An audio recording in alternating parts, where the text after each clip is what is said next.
Alright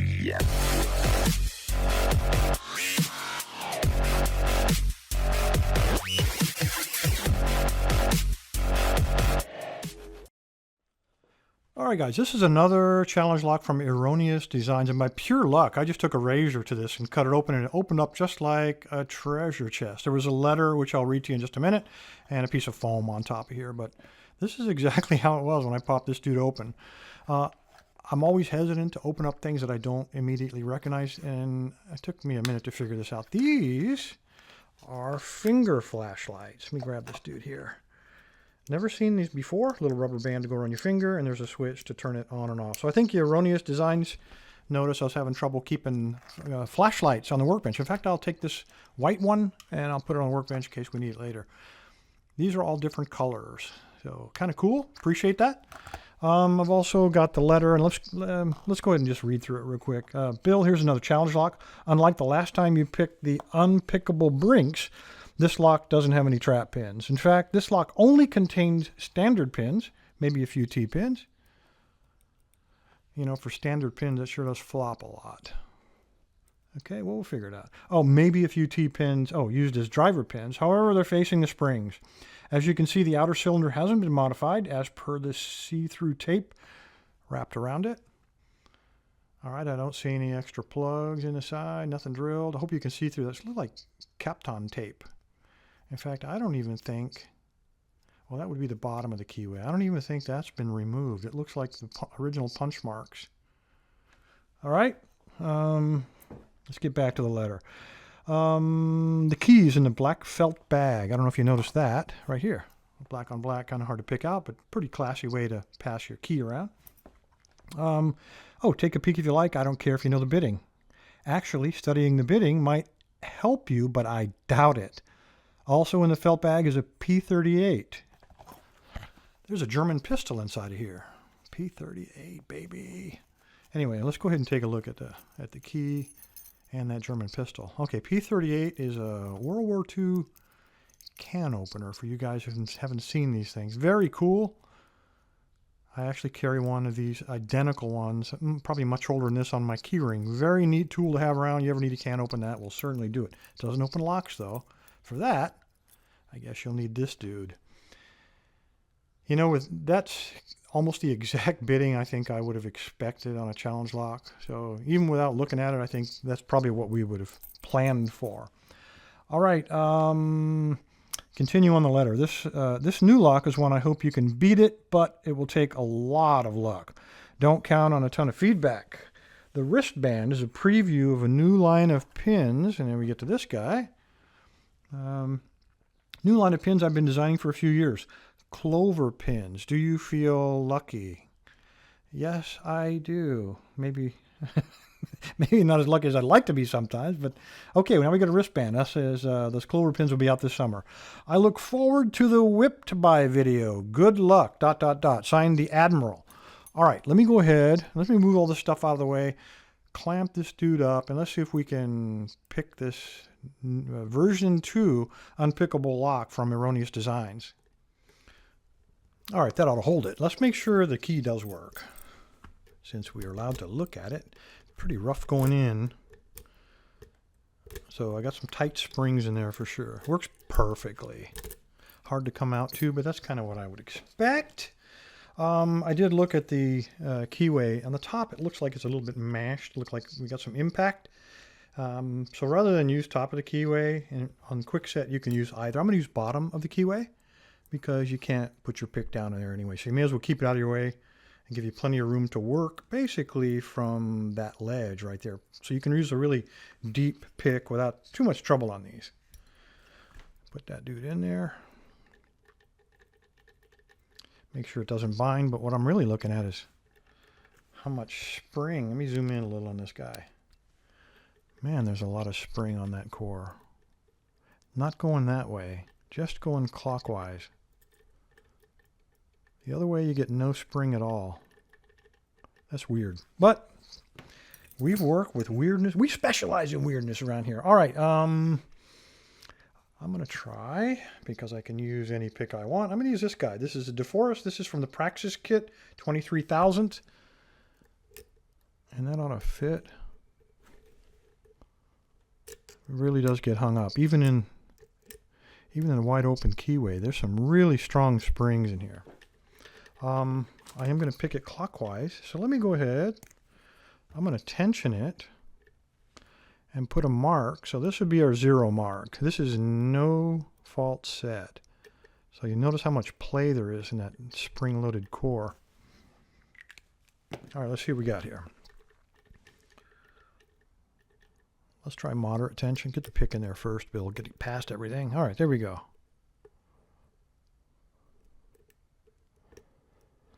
That was 3. Everything else is springy. Let me get back on 3. Getting no love out of this thing. He was right. No feedback. There it is. Felt a very slight turn. If you notice, we got a little bit of a fault set there. Man, these are solidly locked up. Pin 1. There we go. How easy was that? No whip by video today. All right, we got it open. Look, this has been a short video, so let's go ahead and gut it. And then let me zoom out so we can keep everything in frame. I'm going to gut it, and then I'm going to give some stuff away. Every month I like to give away a bunch of stuff that's been donated to the LockLab, and this ought to be a pretty economical video. Let's just do it today. All right, unlock it. I'm going to need that key. Let's get a tray in here. Okay, this is Bob Stouts Tray. All right, this ought to be pretty easy to get apart, I hope. Even the back of this has kind of been mangled. Looks like the back of the actuator has been smashed. Looks like it's peened over, like it was hit on a solid surface to round off that metal, just kind of smash it down there. There is kind of a weird sleeve around it, but let me get a follower in here. Let's find out what's going on. Turn it like so. Okay, I had no warnings, but I can see a break right here. So what I'm going to do is not turn it to 90 like I normally do. I'm just going to turn it like that to keep that sleeve aligned with all the pins in the top. And that way they don't pop down into that groove right there. I don't know for sure that's the right thing to do, but it's my best guess. Maybe turn it a little bit more to keep that sleeve perfectly aligned. And let's see if we can get this out of here without dropping too much stuff. All right.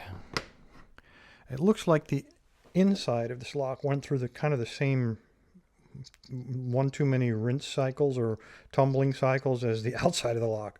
This almost looks like it's been sandblasted to make it rough. And let me pull this guy out without dropping anything.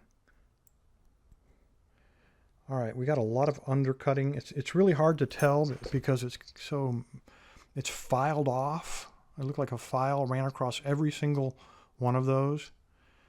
It almost looks like teeth. I don't know if you can see it from that side, but it's like a groove on every single one with sharp points in between each of the cylinders, or each of the holes. Between 1 and 2, and again, I'm looking at this through the camera lens, so between 1 and 2, it's been actually drilled out perhaps even too much. And in fact, on all of them. So we got some hollow spaces down in between here, varying widths. I don't know if that's going to come into play or not. Looking into the cylinder, let's pull the pins out and then we'll look a little closer at these cylinders. But from here, I can see a couple of them at least have undercutting under them or in them. All right, let's go ahead and dump them. See what we got here. All right, we got a standard. Okay, so far he's not fibbing. These are all standards. Oops, that guy goes right there. And the last one goes right there. All right, let's take a closer look here. Let's take our new flashlight, in fact. Maybe that'll help. All right, number 1 and number 2 are definitely undercut. Number 3 is threaded with some very coarse threads. Number 4 is undercut. And number 5 is also undercut. Let's see if look at the other side now.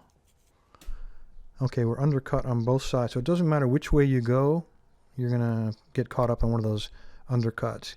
The reason I'm looking, I'm trying to figure out why we had the spring-loaded core going in one direction and not the other, and I don't have an explanation for that just yet.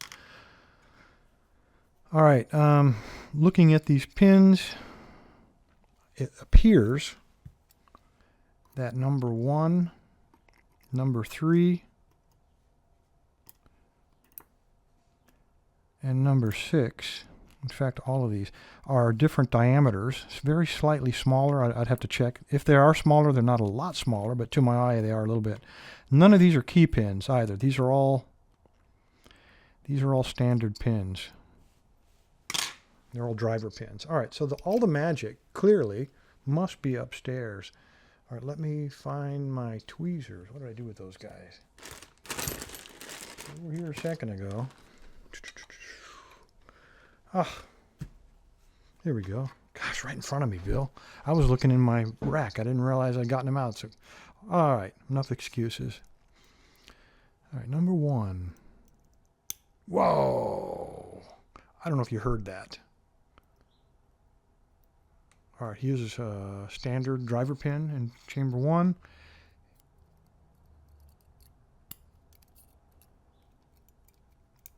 And a very stiff, wow.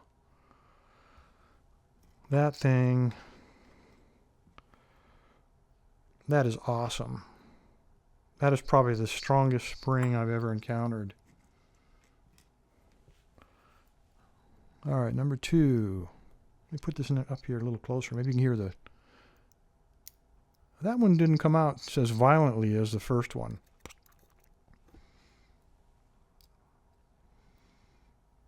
All right, I didn't see how that one was in, but I'm going to take his word for it that the T-pin was pointing down towards the spring. So let's assume he was in like that.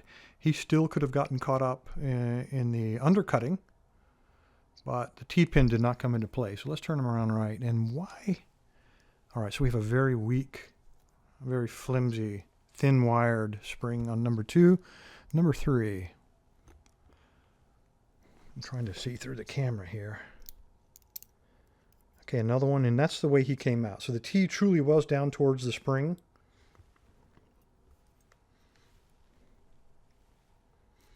And another really weak, thin-wired spring in number 3. All right, let's flip this dude back the other way. All right, number 5. Again, not a very, and there, you saw how he came out. T-pin pointed towards the spring. And a pretty weak spring at that. Another one of these real thin ones. So far, we've only got that one in the way. That was really strong. All right, number 4. There. That's another one. It's got to be. Okay, standard.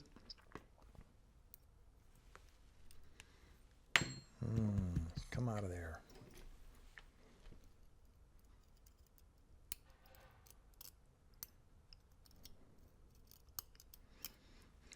Wow, another one. All right, so we had chamber 1 and chamber 4 had these like super springs, and the rest of these were like baby hair springs. All right, whoa, we had another spring pop out. I'll be darned if I know where he came from. I see nothing cut into the side.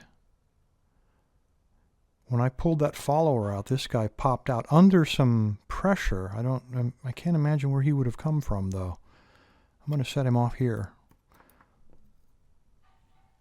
The tip of him is kind of mangled, so I would suspect he was up here somewhere, so turned around like that, doubled up with somebody else, maybe with that last one that I pulled out. Again, I'm guessing here, but that would be a pretty fair guess.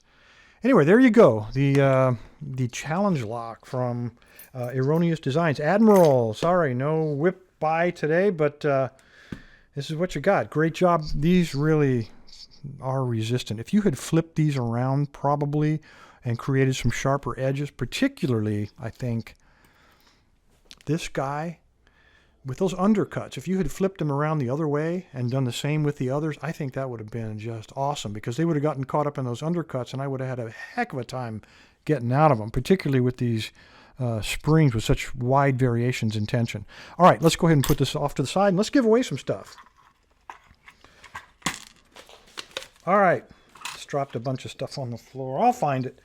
All right, guys, once a month I like to give away some stuff, and we're going to do the same thing. This is donated, 2 of these, in fact, are donated by LearnLockPicking.com. It's the 6-pin all-in-one lockpick training kit. This one's sealed. I've already opened up another one just to show you what's inside of there. I'll put it back in the wrapper when I send it out. You have the A1 kit, which I think is proprietary to LearnLockPicking.com. It's everything you need to include. There's a bunch of tensioners and stuff down the side of there, too. Everything you need to learn how to pick locks, get started, and the most important part is this. This is the Ultimate Challenge lock. It's a 6-pin lock, obviously, hence the title. Inside of these guys, it's probably one of the nicest training locks made. This is a pretty wide open. There's nothing inside of here, obviously. It's a 6-pinner. They're all threaded, and all the plugs and pins you need to pin it up to the key, to that key, are inside of this bag. Inside of this other bag are all kinds of standard pins, security pins, spool pins, serrated in there, got some mushrooms in there, all kinds of extra plugs, springs, everything you need to rebuild this lock a dozen times over. There's so much stuff in there, you could even, if you got a Dremel tool, you can make your own homemade pins just like Erroneous Designs did. You shove everything down inside of there, put those caps in, and if you can't pick it later, you can remove them. But the idea is it's a progressive learning lock. You start with like 2 chambers, you get good at that. Go to 3, get good at that, etc., until you eventually pick in all security pins and all 6 populated cylinders. Anyway, the first one of these is going to go to Gwen Patton. Gwen, you're going to get one of these, and the other is going to go to Joseph Stein. That sounds like I'm going to be sending that one overseas somewhere. All right. We'll move this stuff out, and I'll show you what else we have today. We got 2 more things donated. And again, I've opened one of these up. This looks like a packet of MREs. Meal ready to eat when I was in the Army. No more. This is what's inside of there. A brand new Praxis kit. This one's mine. Whoever wins will get a brand new sealed one. Inside of here, this is one of the nicest pick kits. Oop, upside down. That I know of. And the reason I say nice is because it's dual, what they call dual gauge. There's actually 2 sets of picks inside of here. One set of picks is measuring 23 thousandths in thickness. Let me grab a bunch of these and try to find some sample. There we go. Just like the one I show you that I use. So these measure 23, and then there are identical picks, same profile and everything, probably somewhere on this other side, that measure 15 thousandths. So use these nice thick ones for those wide keyways. You find some paracentric keyways. You can pull out the 15 thousandths in exactly the same profile, same handles, everything, same feel. The only variation would be the thickness of the pick. So really, really nice kit. I've got 2 of these, and the first one is going to be going to N. Hendrickson. And again, I think I'll be sending that one overseas. And the next one is to Matthew Langenkamp. Looks like today I'm sending everything overseas, but that's the way it works out. My webmaster randomly picks the names for me, so that's what you got today. Anyway, fellas, I appreciate your time. Stay safe, stay legal.